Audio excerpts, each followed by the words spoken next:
Built more than 125 years ago, President Granger said the three main prisons in Guyana, New Amsterdam, Georgetown and Mazaruni, are inadequate for the number of prisoners, in particular the Camp Street prisons.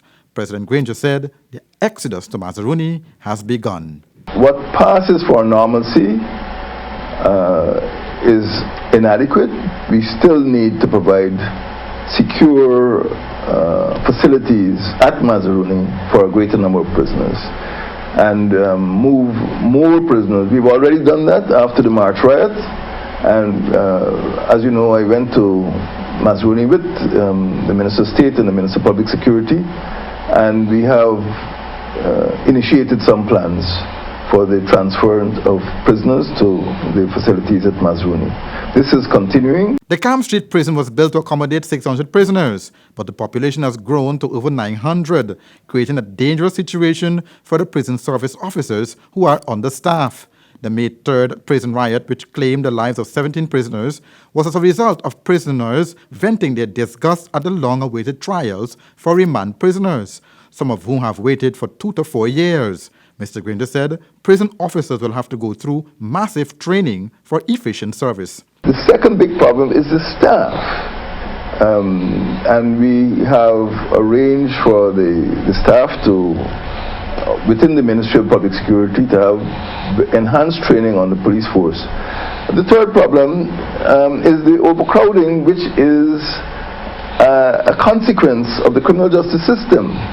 So the prison service does not really have control over that. If the magistrate remands somebody to prison, or the judge remands somebody to prison, the prison service is obliged to keep that person.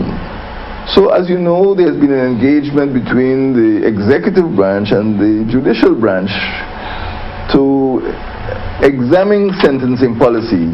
Those sentencing policies, according to President Granger, will now be re-examined to ensure that custodial sentencing and remands are reviewed.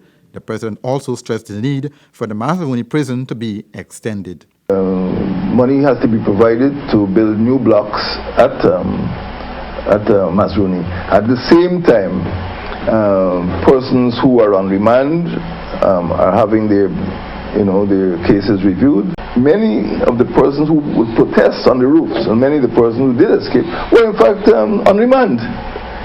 And this seems to be a cause of anger, because persons who committed offenses and feel they might have received punishments for their crimes are less likely to rebel than persons who feel that they're being held there unjustly and their matters are not coming up for hearing. The situation now at the Georgetown prisons, according to President Granger, is approaching normalcy and stability. However, there are three main problems facing the prison correction services: the sentencing policy, the staffing, and the physical infrastructure of the prisons. The head of state believes that when those are solved, the system will run smoothly. This is something his administration is working hard to get done now. George?